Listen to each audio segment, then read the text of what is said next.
A CEO mocked a tired single dad sitting beside her on the flight, calling him unworthy of business class. She had no idea who he really was. Minutes later, the plane shook violently, and the captain shouted in panic, "Any fighter pilot on board?" Before you watch full story, comment below from which country are you watching. Don't forget to subscribe for more amazing stories. Michael Turner walked into the airport with his 6-year-old son, Ethan, holding his hand tightly. Michael wore an old gray jacket and worn-out sneakers. He was not rich. He worked 2 jobs just to pay rent and take care of his son. His wife had passed away 3 years ago, and since that day, Michael had raised Ethan all by himself. Today was a special day. Michael had saved money for almost a year to buy 2 business-class tickets, because Ethan had never flown before, and Michael wanted his son to have one happy memory before starting a hard treatment at a children's hospital in another city. Ethan had a weak heart, and doctors said the surgery could not wait much longer. At the gate, Michael checked their tickets twice, afraid there was some mistake, because business class felt like a different world to him. When they boarded the plane, flight attendants smiled and guided them to their seats. Ethan's eyes grew wide as he saw the soft leather chairs and the small television screen in front of him. He looked up at his father and smiled. Michael felt his heart warm for the first time in weeks. He helped Ethan buckle his seatbelt and placed a small stuffed dog beside him, the boy's favorite toy since he was 2 years old. Sitting next to them was a woman named Diane Foster, the CEO of a large investment company. She wore a sharp black suit and had an expensive watch on her wrist. She was busy typing on her laptop when she noticed Michael and Ethan settling into their seats. She looked at Michael's simple clothes and Ethan's worn stuffed toy, and her face changed. She leaned toward the flight attendant and asked in a low voice if there had been some seating mistake, saying that business class should be reserved for serious travelers, not families with loud children. The flight attendant apologized politely and explained that the tickets were correct and paid in full. Diane sighed loudly and turned back to her screen, clearly annoyed. A few minutes later, Ethan accidentally dropped his toy on the floor and began to cry softly, worried he had done something wrong. Michael quickly picked up the toy and comforted him, whispering that everything was fine. Diane rolled her eyes and muttered that some people did not know how to raise their children properly in public places. Michael heard every word, but he said nothing. He was used to people judging him. He had learned that arguing back never helped, and today, all that mattered to him was making Ethan smile before the difficult days ahead. The plane taxied down the runway and lifted into the sky. The seatbelt sign turned off, and passengers began to relax. Flight attendants served breakfast, and Ethan enjoyed his apple juice, forgetting about the tears from earlier. Michael looked out the window, watching the clouds pass by, thinking about the surgery that was only 2 days away. He prayed silently that everything would go well. About 40 minutes into the flight, the plane suddenly shook violently. Cups fell from trays, and passengers gasped in fear.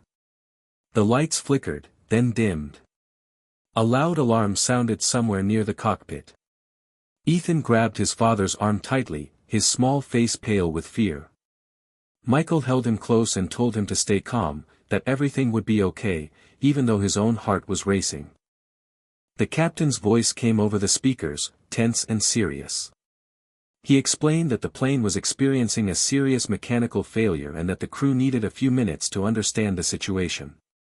He asked everyone to remain calm and keep their seatbelts fastened. The calm words did little to stop the fear spreading through the cabin. Some passengers cried quietly, while others gripped their armrests in silence. Diane's confident expression disappeared completely. Her hands trembled as she held onto her seat, her laptop forgotten on the floor beside her. A few tense minutes passed, and then the captain's voice returned, this time more urgent. He said that the plane had lost partial control of one engine and that the co-pilot had been badly injured after hitting his head during the turbulence. He needed someone with flying experience to help him land the aircraft safely. He asked if there was a pilot, especially someone with fighter jet or military flying experience, anywhere on the plane. For a moment, the cabin went completely silent. No one moved. Passengers looked at each other, hoping someone would stand up. Diane turned her head slowly and looked at Michael, half expecting him to be just as helpless as everyone else.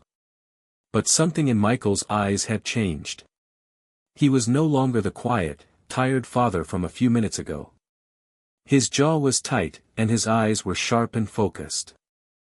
Michael gently unbuckled his seatbelt and stood up. He looked at the nearest flight attendant and said calmly that he used to fly fighter jets in the Air Force and that he could help. The flight attendant's eyes widened with relief, and she quickly led him toward the cockpit. Before leaving, Michael knelt beside Ethan and told him to stay brave and wait for him, promising he would come back soon. Ethan nodded through his tears, holding his stuffed dog tightly against his chest. Diane sat frozen in her seat, staring at Michael as he walked away. The same man she had mocked only an hour earlier was now the only hope for everyone on the plane. She felt a strange mix of shame and disbelief rising inside her, but there was no time to think further, because the plane shook again, harder this time. Inside the cockpit, the captain quickly explained the situation. The right engine was losing power, and the hydraulic system controlling the tail was damaged. The injured co-pilot was resting against the wall, conscious but unable to help. Michael sat down in the empty seat and studied the instrument panel for a few seconds before speaking. He said they needed to reduce speed carefully and use manual control to keep the plane balanced until they reached the nearest airport for an emergency landing. The captain asked if he could really handle it. Michael answered simply that he had trained for situations exactly like this one many years ago, and that training never truly leaves a person. He took hold of the controls, his hands steady despite the tension in the small cockpit. Outside, the sky had turned gray with thick clouds, and rain began to hit the windshield. Back in the cabin, passengers held hands and prayed. Ethan sat quietly, hugging his stuffed toy, staring at the cockpit door, waiting for his father. Diane found herself unable to look away from the boy.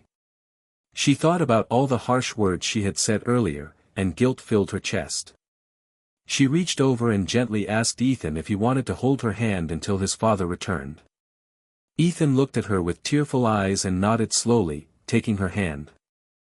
Inside the cockpit, Michael worked closely with the captain, adjusting controls, watching the instruments, and communicating with air traffic control about an emergency landing at the nearest airport. The plane shook and dipped several times, but Michael kept a steady grip, remembering every lesson from his years of flying. He spoke softly to himself, telling the aircraft to hold together just a little longer. The captain announced that the runway was now visible ahead and that they were cleared for an emergency landing. Fire trucks and ambulances were already lined up along the runway, ready for the worst. Michael reduced the throttle carefully, adjusting the wing flaps by hand since the hydraulic system had almost completely failed. The plane descended slowly, shaking with every gust of wind. He warned the cabin crew to prepare passengers for a hard landing. In the cabin, the flight attendants instructed everyone to bend forward and brace for impact. Diane held Ethan close, whispering that everything would be fine, surprising herself with how much she meant those words. The plane came down hard on the runway, tires screeching loudly against the concrete. Sparks flew from beneath the aircraft as it skidded before finally slowing down and coming to a complete stop near the emergency vehicles. For a few seconds, there was total silence inside the cabin. Then, slowly, passengers began to cry with relief, hugging each other, thanking God they were alive. The cockpit door opened, and Michael stepped out, exhausted but steady on his feet. The passengers broke into applause, some standing to clap, others too shaken to move but smiling through their tears. Ethan ran toward his father as fast as his small legs could carry him. Michael knelt down and wrapped his arms around his son, holding him tightly, feeling the boy's heartbeat against his chest. Ethan asked his father if he had been scared. Michael smiled gently and admitted that he had been very scared, but that thinking of Ethan waiting for him gave him the strength to stay calm and focused. Diane stood a few steps away, watching the father and son together. Her expensive suit was wrinkled, and her hands were still shaking slightly from the fear of the past hour. She walked slowly toward Michael, feeling a heaviness in her chest that had nothing to do with the turbulence. She said quietly that she owed him an apology, admitting that she had judged him unfairly from the moment they sat down together, without knowing anything about who he really was or what he had been through. Michael looked at her calmly and said that people often judge what they see on the outside, without knowing the real story underneath. He told her that everyone carries their own struggles, some visible, and some hidden deep inside. Diane wiped her eyes and nodded, saying she understood now more than ever. She asked if there was anything she could do to help him or his son. Michael smiled softly and said that all he wanted was for her to remember this moment the next time she judged someone she did not know. The airport ground staff quickly moved to help the passengers off the plane and provided medical checks for anyone who needed them. News about the emergency landing spread quickly, and reporters gathered outside, asking questions about the mysterious passenger who had helped save the flight. Michael tried to avoid the cameras, holding Ethan's hand as they walked toward the terminal, but one reporter managed to ask him how he felt after saving so many lives. Michael simply said that he was just doing what any trained pilot would do in that situation, and that his only real concern that day was making sure his son was safe. That evening, Michael and Ethan checked into a small hotel near the airport, arranged by the airline as part of their care for passengers involved in the emergency landing. Michael sat on the edge of the bed, still feeling the weight of the day in his shoulders, while Ethan slept peacefully beside him, tired from all the excitement and fear he had faced. Michael could not sleep. He kept replaying the moment when the captain had asked for a pilot, the moment he had to choose between staying close to his frightened son or standing up to save everyone on board. He knew he had made the right choice, but the fear of losing Ethan, even for those few minutes in the cockpit, had shaken him deeply. Late that night, there was a soft knock on the hotel room door. It was Diane. She stood there quietly, no longer dressed in her sharp business suit, but in simple clothes, looking tired and humble. She apologized again, this time more gently, and asked if she could sit with him for a while, saying she did not want to be alone after everything that had happened. Michael welcomed her in, and they spoke for almost an hour about their lives, their fears, and the people they had lost along the way. Diane shared that she too had grown up with very little money, and that her sharp attitude had come from years of trying to prove herself in a world that once looked down on her as well. Michael listened without judgment, understanding her pain in a way few others could. Before leaving, Diane knelt beside Ethan's sleeping form and gently placed a small toy airplane on the nightstand, telling Michael it was a gift for the brave little boy who reminded her what truly mattered in life. Michael thanked her, and for the first time since his wife had passed away, he felt like the world was not as cold and unkind as he once believed. 2 days later, Ethan was admitted to the Children's Hospital for his heart surgery. Michael sat outside the operating room for hours, praying quietly, remembering the fear he had felt on the plane, but reminding himself that fear could be faced with courage, just as it had been thousands of feet in the sky. When the doctor finally came out and told him the surgery was successful, Michael broke down in tears of relief, thanking every doctor and nurse who had helped his son. A few days later, while Ethan was recovering in his hospital bed, a nurse walked in holding a large bouquet of flowers and a card. Michael opened the card and saw it was from Diane. The letter explained that she had used her company's resources to cover all of Ethan's medical expenses and had also started a small fund to help other single parents facing similar struggles. She wrote that meeting Michael and Ethan had changed the way she looked at people around her, and that she wanted to use her success to help others instead of judging them. Michael read the letter twice, feeling a quiet sense of peace. He looked over at Ethan, who was sitting up in his hospital bed, coloring a picture of an airplane with a big smile on his face. Michael walked over and sat beside him, watching his son happily draw clouds and sunshine around the little plane. Ethan looked up and asked his father if he would ever fly a real plane again. Michael smiled and said that maybe one day he would, but for now, all he wanted was to be right there with him. As the sun set outside the hospital window, painting the sky in soft orange and pink colors, Michael held his son close, grateful for every heartbeat, every breath, and every second chance life had given them.